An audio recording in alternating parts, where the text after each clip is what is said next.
Yo guys, welcome back to another video. Now, before we get into this video, I just really wanted to quickly say thanks to you all for the feedback on the previous video. It's so cool reading all your comments and thanks for getting involved. If you haven't seen it yet, click in the right hand corner, go watch that video because I'm pretty sure you'll enjoy it if you like the look of this bike. But let's get into it. Let's go to Forest of Dean.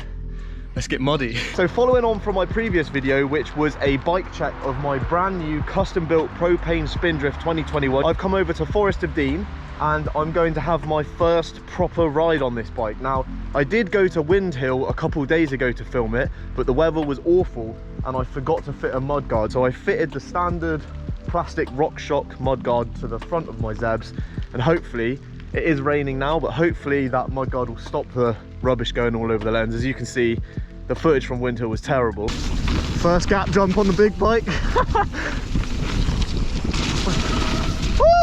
So let's jump in. I'm absolutely buzzing to have a first ride on this and relay to you. I'm going to just discuss how it feels because I just can't wait. So let's get to the trails. Let's get a strand on. What a beauty though. Can't wait to get it properly muddy as well. Let's get into it. Let's start off with GBU. First ever hit on GBU on the new rig. Whoa! Oh, huge nosedive. I'm so buzzing for this.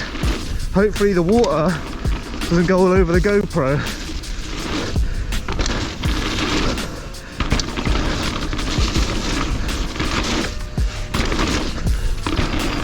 Oh, it feels so weird jumping.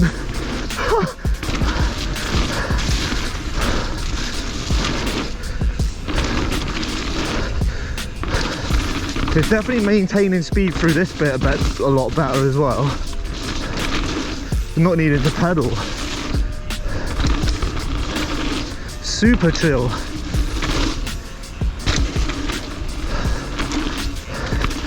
Very chill, love that.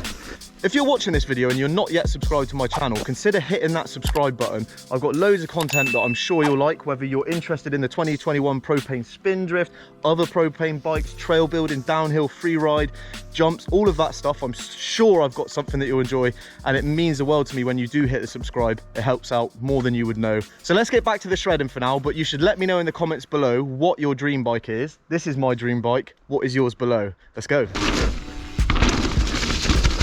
It feels so planted.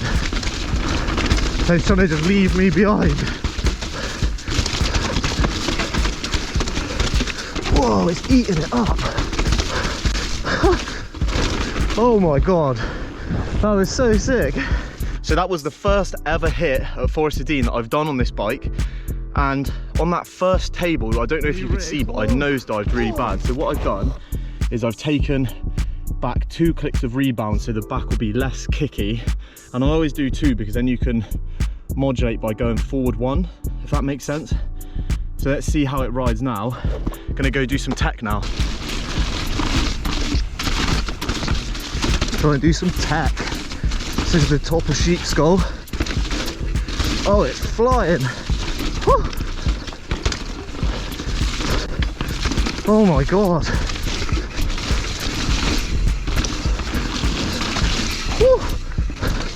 It's slick, but it's just sticking so well. Oh, wow, all I know is I'm super unfit. I've never been able to maintain that sort of speed through there, especially in the wet. That's crazy, absolutely crazy. There's a pretty cool little poppy jump that goes into a tech section down here. See how it feels on this. Little step down. Oh! That was so sketch.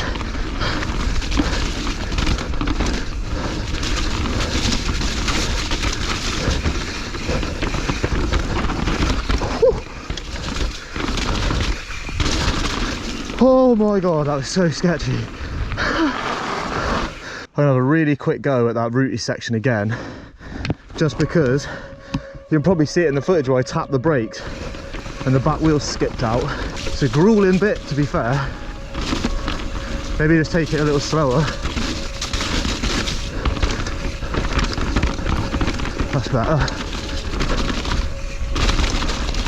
I'm a bit taken back by how well the Spindrift just smashes through those root sections. You could see on that middle section of Sheepskull where I kind of stepped over the roots, that's very slippery, and I did tap the brakes, and that's why you can see I skipped a little bit, but it just feels so planted. I think it feels really rigid, and it feels like one entity moving as opposed to maybe a bit of fork flex. I'm not too sure about the flex myself, but it definitely feels rigid, but really supple over all the loose techie bits. So this is the bottom of Ski Run, which is a 2-dot, I think.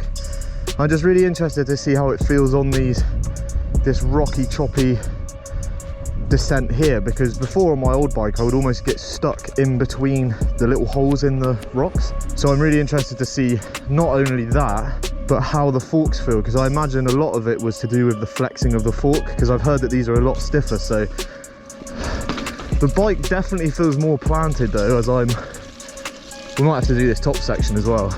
Maybe I should do the whole thing, but we got time. The sun's out to play. I'm still trying to take it moderately steady.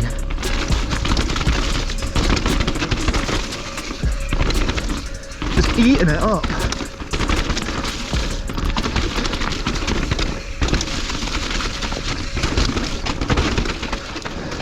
Whew.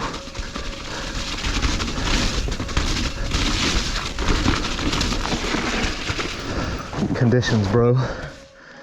Not primo. Well, actually, I say not primo, but it's riding so well. You would think it was in the dry compared to the old bike. I don't know whether that's down, it's probably a mixture, but those tyres feel super stuck to everything. It'd be quite interesting to play with pressures on these tyres and see how much grip there is, because I've not really ever been able to experiment. On my old bike I had inner tubes and really thin tyres, so I had to run like 40-50 psi to avoid pinch flats. Let's do some more riding. There is a huge puddle right there. I'm going to try and get my front wheel up through it. Could do it though.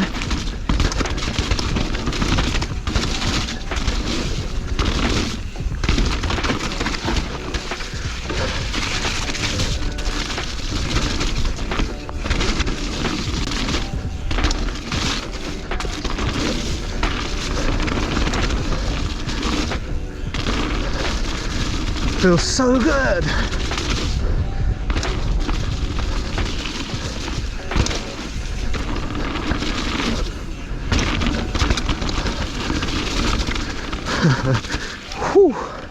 Ugh, super grey skies. Don't like that. There is a first time for everything. Should have got that 12 speed. I think the reason I'm not fussed about 12 speed is that I am probably so unfit at the moment that I would struggle even with the bigger ring. So I may as well just get fitter using 11 speed.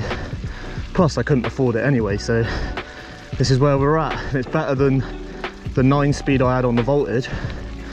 Much better. But the bike just pedals up so well.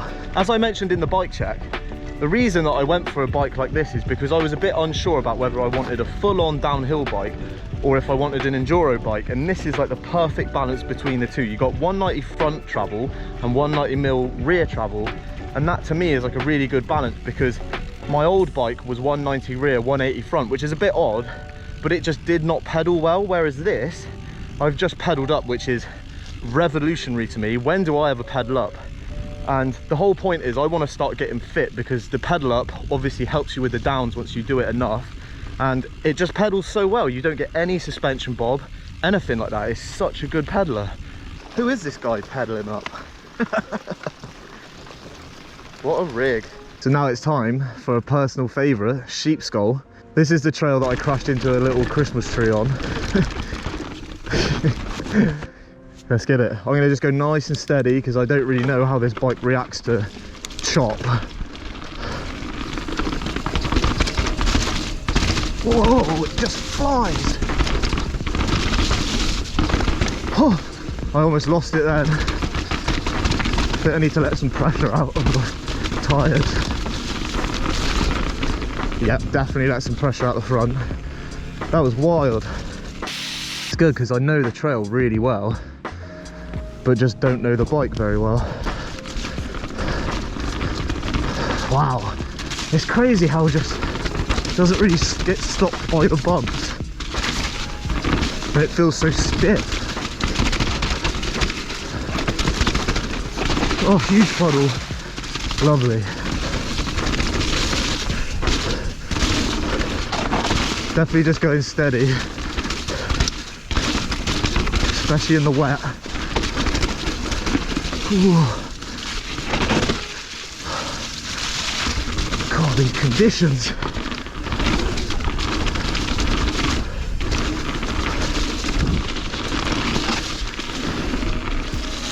Whew. My first real impressions are that it feels quite long, because obviously bikes are longer now. The front feels a lot higher. I don't know if that's because of the stack or because I'm running higher bars and it's obviously got 190mm travel. Everything on these bikes has changed, so it's a bit confusing for me, but it feels really good from the first impression. It just eats everything up. It wants to just fly down the trails, even in the wet. I'm kind of holding back a little bit because obviously I'm not used to this bike, but I'm buzzing to see what sort of things we can get done on this. So wind down, I'm gonna do whatever this trail is. I actually don't know what this trail's called. Quite a good fun trail, but I imagine it's going to be slick. Judging by all the stuff on my goggles right now, I'm very glad that I wore them today. Don't want any of that in your eyeballs when you're riding. Let's get it. Whoa, it's hard to see. Oh, it's fast and very dark. So dark. Up.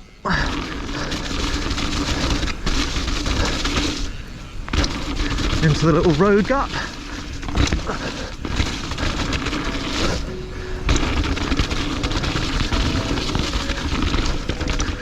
Woo! So there we go, guys. That is a wrap on the first ride video with my Propain Spindrift. Now, all I can really say is that it just rides so well. And that might be a little bit biased because I've obviously paid for the bike and everything.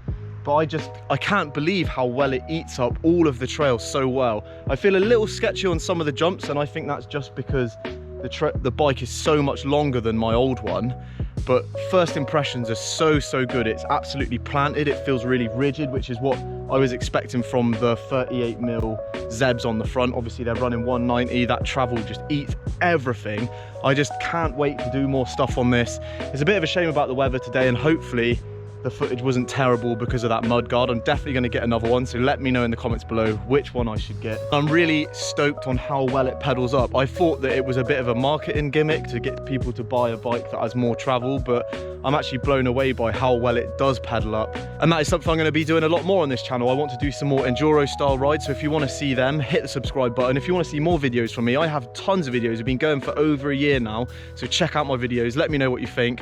Shred on, guys. Cheers for tuning in. Next time, in the next video, we're going to be heading over to Black Mountain Cycle Centre, where my friend has actually booked it out for his birthday, so that's going to be so sick. Catch you next time, guys. Shred on.